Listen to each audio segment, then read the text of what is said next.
मजदूरी ही करते हैं। आपका बहुत बहुत धन्यवाद सेठ जी। अरे धन्यवाद बाद में दे देना, पहले तुम मेरे नियम और शर्तें तो सुन लो बच्चे। क्या शर्त है सेठ जी, बताइए। ये तो बच्चा है, इस बार इसे ऐसी शर्त बताऊंगा कि इसकी सारी फसल मेरी हो जाएगी। वैसे भी इसका पिता मंगरू गेहूं की फसल लगाता है, तो ये बेवकूफ भी गेहूं ही लगाएगा। अच्छा विशाल सुनो, तुम जो भी फसल लगाओगे उसका आधा मैं रखूंगा और आधा तुम रखोगे, लेकिन ऊपर का हिस्सा मैं रखूंगा और नीचे का हिस्सा तुम्हारा होगा। अगर मेरी ये शर्त मंजूर है तो बोलो। ठीक है सेठ जी, मुझे आपकी शर्त मंजूर है, अब ऐसा ही होगा। अगले ही दिन से विशाल खेतों पर काम करना शुरू कर देता है।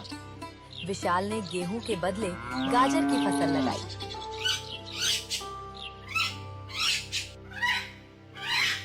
और कुछ महीनों बाद फसल तैयार हो गई। अब विशाल अपने खेतों से गाजर निकालने लगा। फसल की खबर सुनते ही सेठ लाला विशाल के पास पहुंच जाता है। अरे विशाल, शर्त याद है ना तुम्हें?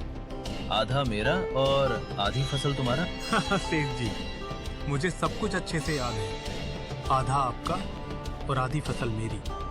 और आपने ये भी कहा था कि नीचे का हिस्सा मेरा और फसल का ऊपरी हिस्सा आपका होगा, तो आप ऊपर का हिस्सा ले सकते हैं। अरे सेठ जी, इसने तो होशियारी कर दी। ये गेहूं की फसल नहीं है, ये तो गाजर की फसल है। अरे ये क्या, इस बार तुमने गाजर उगाई है? हाँ सेठ जी, पिताजी इतने सालों से गेहूं की ही फसल लगा रहे थे, तो मैंने सोचा इस बार गाजर की फसल लगा लेता हूँ। पर अब मैं क्या करूंगा इस घास फूस को लेकर, जबकि सारे गाजर तुम ले रहे हो?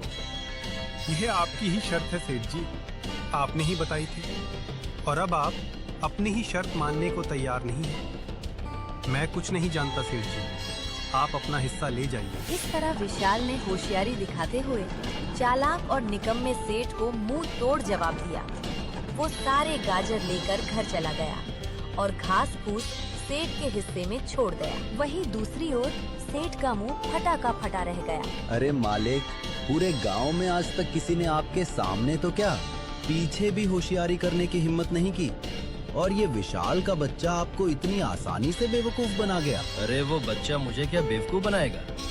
आने दो उसे, इस बार तो मैं उसे ऐसा सबक सिखाऊंगा कि मुझे दोबारा उलझाने की कोशिश नहीं करेगा।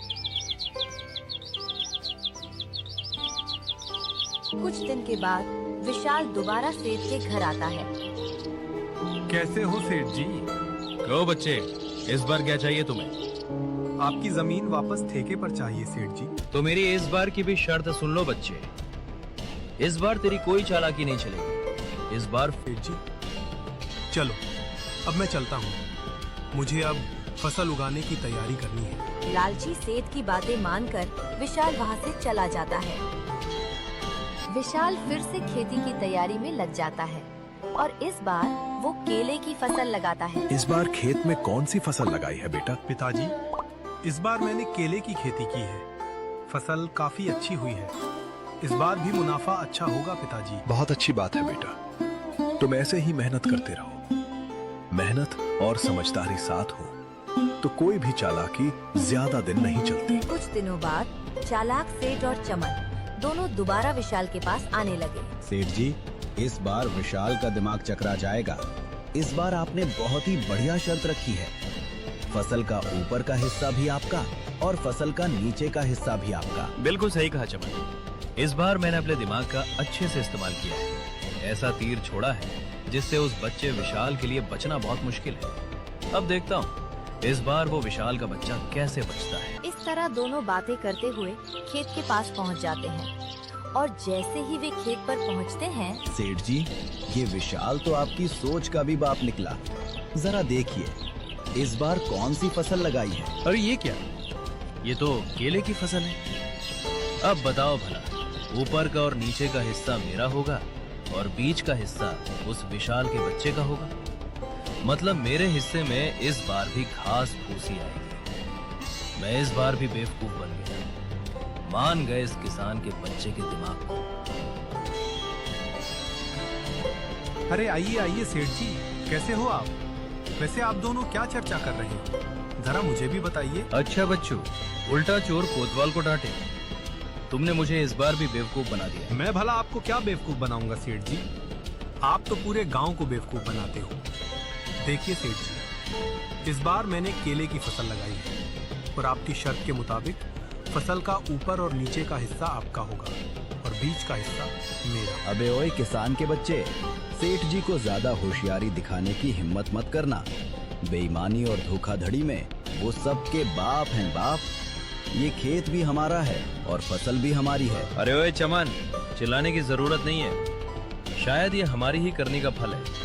मैंने भोले भाले किसानों को बहुत ठगा है। आज पहली बार किसी ने हमसे लड़ने की हिम्मत की है और इस लड़के ने मेरी आंखें खोल दी हैं। मुझे समझ आ गई, अब से किसी भी किसान को मैं कभी परेशान नहीं करूंगा और सबकी मेहनत का बराबर पैसा दूंगा। जितने भी किसानों की जमीन मेरे पास गिरवी है, मैं वो सब वापस कर दूंगा। सेठ जी, आपने बहुत अच्छी बात कही है। एक किसान बहुत मेहनत करता है अपने लिए, अपने परिवार के लिए। वो ना तो अच्छे कपड़े पहन पाता है और ना ही चैन से रोटी खा पाता है। दिन रात दूसरों का पेट भरने के लिए वो अपना पेट जलाकर काम करता है। ऐसे में उन्हें तरसाना ठीक नहीं है। इन किसानों की मेहनत का हक तो इन्हें मिलना ही चाहिए। इस तरह विशाल ने अपनी मेहनत और चतुराई से उस लालची सेठ को सही रास्ते पर ला दिया।